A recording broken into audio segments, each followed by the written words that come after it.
Fugitive from Ohio, wanted for more than half a century, is behind bars again this morning. U.S. Marshals and Sheriff's deputies caught up with Frank Freshwaters Monday outside Orlando, Florida. Michelle Miller shows us how his decades on the run came to a close. Michelle, good morning. Good morning. Frank Freshwaters is expected to be extradited to Ohio in the next 7 to 10 days. Law enforcement officials say he offered no resistance when he was arrested and that he probably had been hiding in that part of Florida for about 20 years. Consider this. When Frank Freshwaters became a fugitive on the run, Dwight D. Eisenhower was still in the White House. By the time marshals and deputies found him in this trailer in an isolated corner of Melbourne, Florida, Freshwaters was 79 years old, using the alias William Cox and living on Social Security benefits. They actually walked up to him, showed him the 1959 picture, and asked if he had seen this person. And he said, "I haven't seen him in a long time."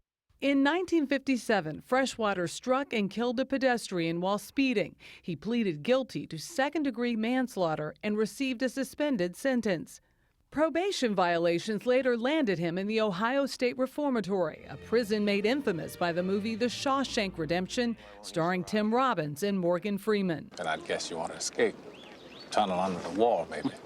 Freshwaters did escape in 1959 after he was moved to a lower security facility. Through the decades, it's believed he worked as a truck driver and lived alone. He lived the life of a typical fugitive on the run. He was pretty isolated in what he did.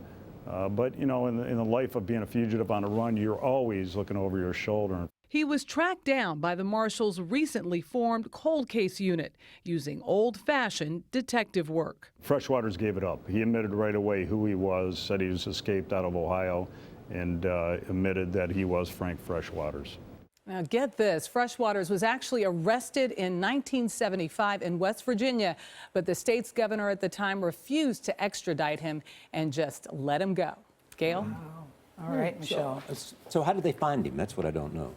Well, they tracked him down through, as he said, that old-fashioned detective work. He was on Social Security benefits. So this cold case unit is really going after these long-term fugitives who have been on the run. They're saying, don't think you're safe, no matter how old you are. That expression, the long arm of the law, was really in play here. Thank you, Michelle Miller.